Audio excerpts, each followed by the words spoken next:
So I tell the swamp donkey to sack it before I give her a tonk in the tradesman's entrance and have a lick me yarbles.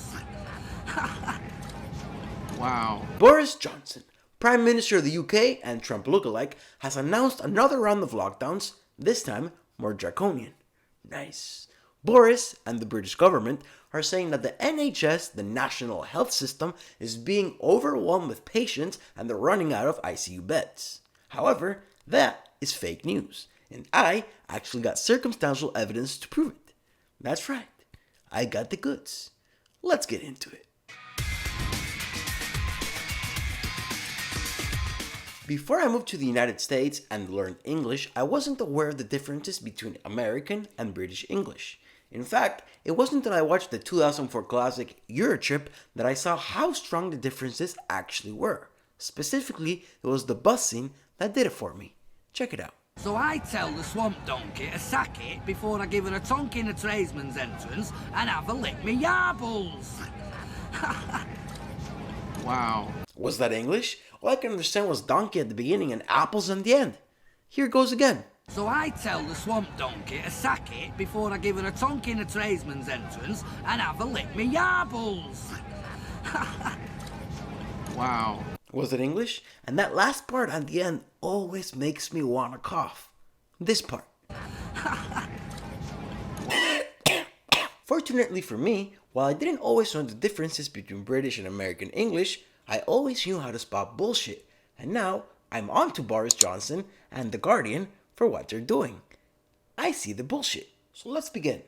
UK Prime Minister imposes harsh lockdowns as new COVID-19 variant spreads. Scary.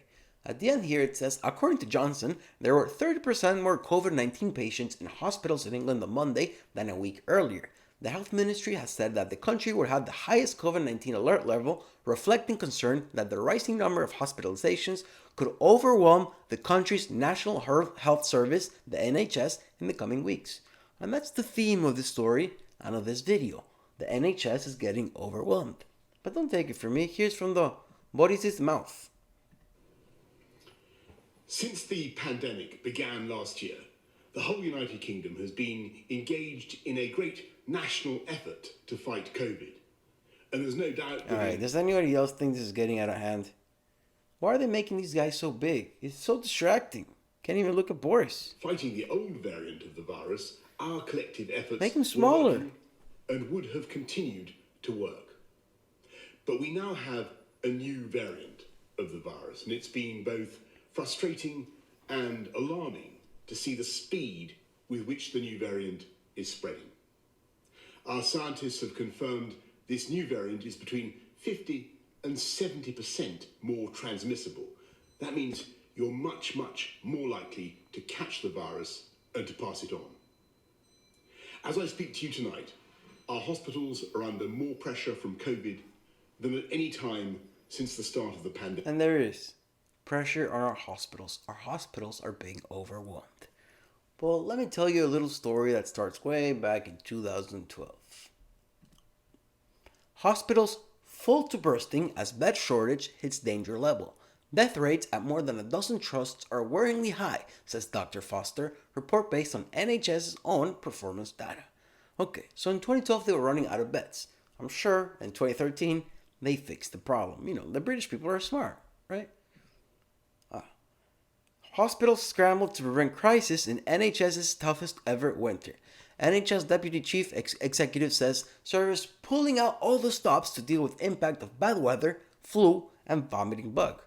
Oh, the flu is hitting your hospitals really bad, huh? The flu on the norovirus. Okay, so I'm sure that 2012, 2013, you fixed it by 2014, obviously. More patients, overstretched doctors. Is the NHS facing a winter crisis? Can you call it a winter crisis if it happens every winter? Should you just not call it winter?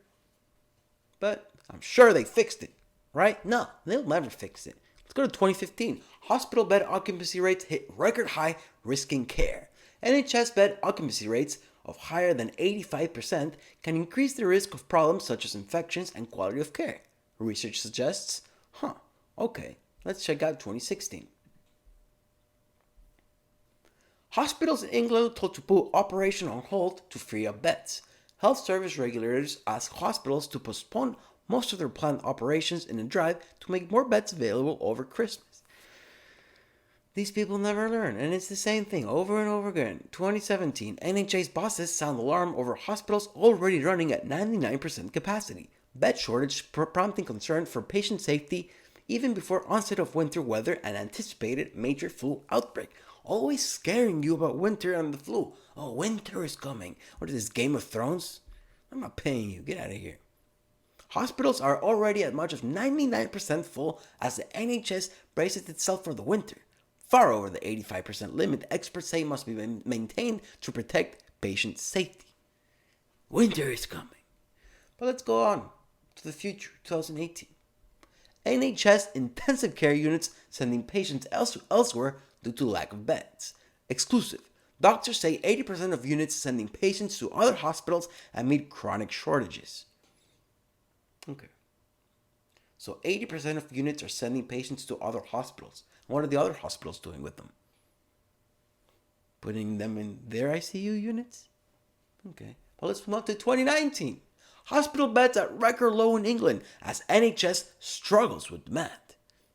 More than 17,000 beds have been cut from the 144,000 that existed in 2010. Okay, well, why? We know that winter comes every year, right, guys? The flu comes every year. You know that, right, guys? COVID's gonna come every year. You know that, right, guys? So what are you gonna do? Lock everything down? Why? Clearly, this happens every year, and there's really no problem. And why do you think we have so little ICU beds? That's by design. ICU beds are so expensive. Look at this. ICU beds are so expensive, they cost between 25 and 30K, and that's without counting the doctors and nurses needed to man the beds. This is by design. This is no issue. But the news realized this is clickbait. People click, shit sells. And then my question is this, very similar to the chicken and the egg, which came first.